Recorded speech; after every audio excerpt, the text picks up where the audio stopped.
শিক্ষার্থী বন্ধুরা, এবারে আমরা তড়িৎ প্রাবল্য রিলেটেড 6 নাম্বার ম্যাথটা আমরা সলিউশন করব। দেখো প্রশ্নটাতে বলে দেয়া আছে একটি সমবাহু ত্রিভুজের প্রত্যেক বাহুর দৈর্ঘ্য 0.1 মিটার। এই ত্রিভুজের দুটি কৌণিক বিন্দুতে যথাক্রমে +100 কুলম্ব এবং -100 কুলম্ব চার্জ অবস্থিত বা স্থাপন করা হলো। প্রশ্ন হচ্ছে ত্রিভুজের যে তৃতীয় কৌণিক বিন্দু রয়েছে সেই বিন্দুতে লব্ধি প্রাবল্যের মান এবং দিক নির্ণয় করো। চলো আমরা প্রশ্নটা সমাধান করার চেষ্টা করি। আমরা চিত্র এঁকেছি, দেখো এ বি সি, এটা একটা সমবাহু ত্রিভুজ। প্রত্যেকটা বাহুর দৈর্ঘ্য দেওয়া আছে 0.1 মিটার, 0.1 মিটার, 0.1 মিটার।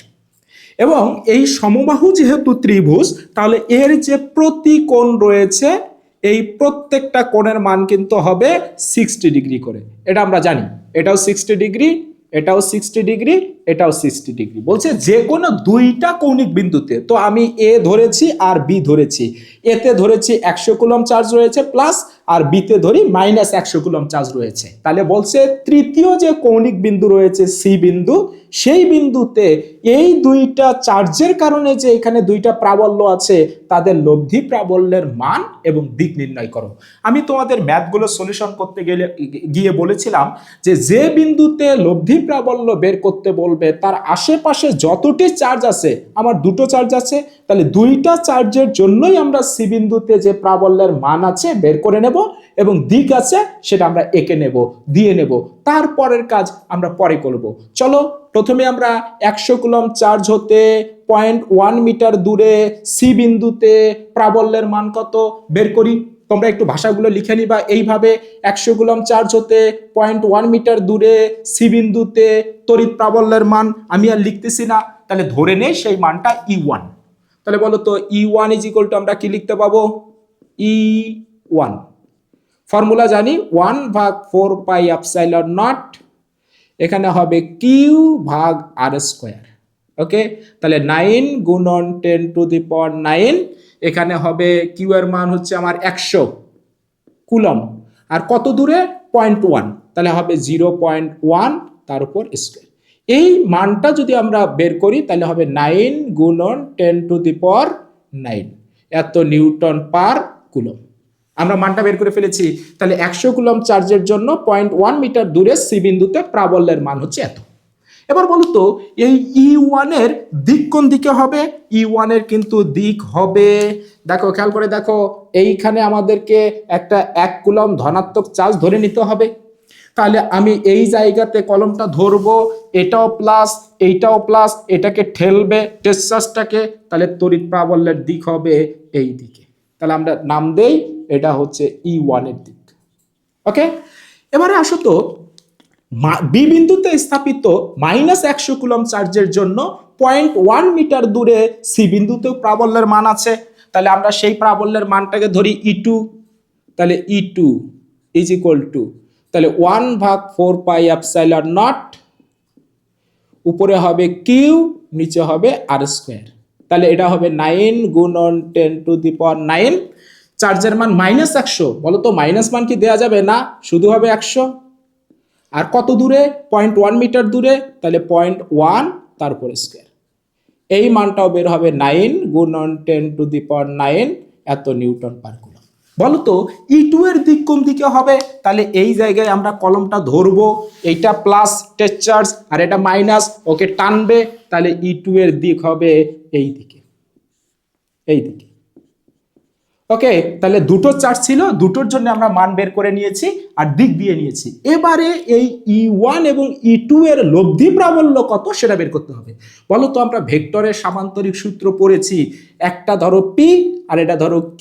বলো তো এই দুইটা লব্ধি কি এই দিকে হবে? এই দিকে? এই দিকে না, এই দিকের মাঝামাঝি কোথাও। যদি E1 এবং E2 এর মান সমান হয় তাহলে ঠিক মাঝখান দিয়ে হবে।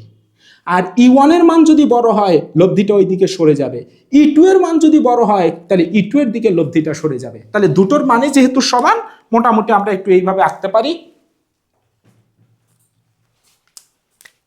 লব্ধি হবে ঠিক মাঝখান দিয়ে এই বরাবর। তাহলে এটা হলো লব্ধি প্রাবল্য ই। তুমি সামান্তরিকটা আঁকতে পারো, নাও আঁকতে পারো। এই দেখো ই টু সমান এবং সমান্তরাল করে। বলো তো ই ওয়ান এটা একটা সামান্তরিক হয়ে গেছে। বলো তো এই পি এবং কিউ এর যে মধ্যবর্তী কোণ সেটা হবে আলফা।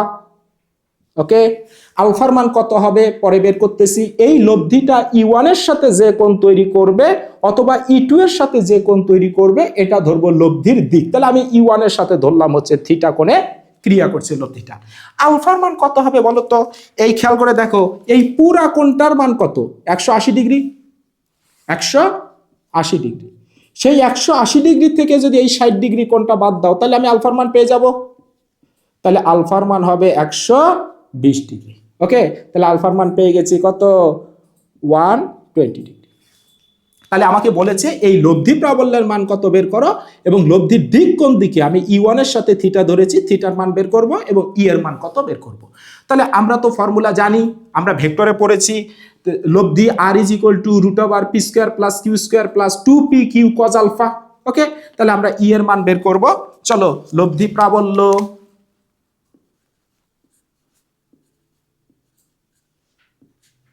লব্ধি